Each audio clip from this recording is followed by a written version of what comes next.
Cool. Hem, je vous propose de faire un petit tour sur ce qui s'est passé la dernière fois. L'enquête continue pour la coterie. Les Mmh. jeunes vampires sont allés à l'appartement de Pauline Martel, qui est une seule personne, et Rappel. tout le monde a visité son appartement. Il en est ressorti qu'elle connaissait la personne qui l'avait enlevé, qu'elle lui a ouvert et que la personne l'a frappé violemment avant de l'emmener de force. Ils ont eu une discussion, ma foi, fort enrichissante avec un chat nommé Maurice, qui est actuellement chez Scapin et son compagnon Argante. Et il semblerait qu'Argante ait des ambitions de nature d'expansion familiale le concernant. En même temps, Maurice le sent, qui veut pas le garder? Bah, c'est plus lui, est-ce qu'il veut garder, lui, les humains? Ça, c'est une autre question. Pendant ce temps, pendant que, je veux dire, Scapin est retourné chez lui pour demander à sa goule de récolter des informations, Marcus a fait des recherches de son côté sur Internet, sur des sites un petit peu obscurs, en dépit des interdictions de la Camarilla, mais il n'y avait pas de témoins. Donc tant qu'il ne se fait pas attraper, tout va bien. Pour l'instant, il n'a pas trouvé d'infos, mais qui sait? Ophélie et Mathias sont allés à la rencontre d'Istvan, qui est toujours Alors, l'ami de Nisha et qui est en contact avec plusieurs sangs clairs. Istvan n'est pas là, il est en mission, mais ils ont passé un petit moment au garage avec les personnes hébergées, aidées ou employées par Istvan. Ils n'ont rien récolté d'intéressant, mais ils ont testé des mélanges intéressants, voilà, par leurs orifices. Ensuite, ils sont passés chez Johnny, le sang clair.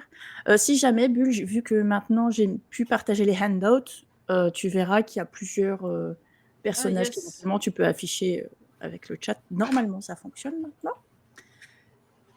Johnny a accueilli la nouvelle avec beaucoup de tristesse et beaucoup de colère. Il est très inquiet pour le sort des sangs clairs de façon générale et assez sceptique sur ce qui va leur arriver ensuite. Puis, la coterie s'est séparée. Chacun a pensé retourner paisiblement chez soi et passer la nuit. Sauf que ce n'a pas été le cas de tout le monde. Notre jeune Nosferatu a trébuché sur un pieu qui s'est enfoncé dans son cœur, un pieu tenu par des mains gantées de noir, sûrement tenu par le vampire joufflu, décrit par Maurice, qui mangeait De trop son de vrai nom, n'est-ce pâté. pas? De son vrai nom, le vampire joufflu, voilà. Elle a été donc empalée, incapable de bouger, de parler, ou même de bouger la tête. Elle a été jetée sans cérémonie dans une voiture. La voiture l'a emmenée dans une villa. D'ailleurs, j'ai réalisé après coup que j'avais le décor, le peu qu'elle est apparue, c'est pas grave. Une fois arrivée là, Ophélie a entendu qu'en fait, elle était livrée, tel un lapin surgelé. Sur place, des humains viennent la chercher en civière. Il y a visiblement un accord entre celui qu'elle apprend être Eugène Delattre, quelqu'un qu'elle connaît déjà de par sa dame, qu'elle n'aimait déjà pas beaucoup, mais envers qui désormais elle a vraiment peu Tu d'amour. l'aimes encore moins. Voilà, je veux dire, si jamais il y avait un résidu de quelque chose, pouf, il a disparu. Et tandis qu'elle s'interroge sur son sort, elle est amenée dans des geôles qui sont là actuellement sur Alchimie FJ. Dans les geôles, elle se trouve entre la cage d'Éden, le compagnon de Mathia, qui a été Le beau disparu gosse. depuis il y a 2 nuits, je pense, enfin en fin de deuxième nuit, et Pauline, qui avait disparu la nuit de la veille, pardon, la nuit d'avant.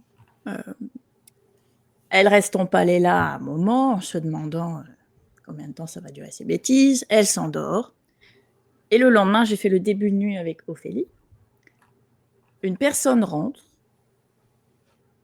Au début, elle ne sait pas du tout ce que c'est et ce qu'il fait. Cette personne utilise son sang, comprend Ophélie, pour ouvrir les barreaux et pour ouvrir les cellules de façon générale.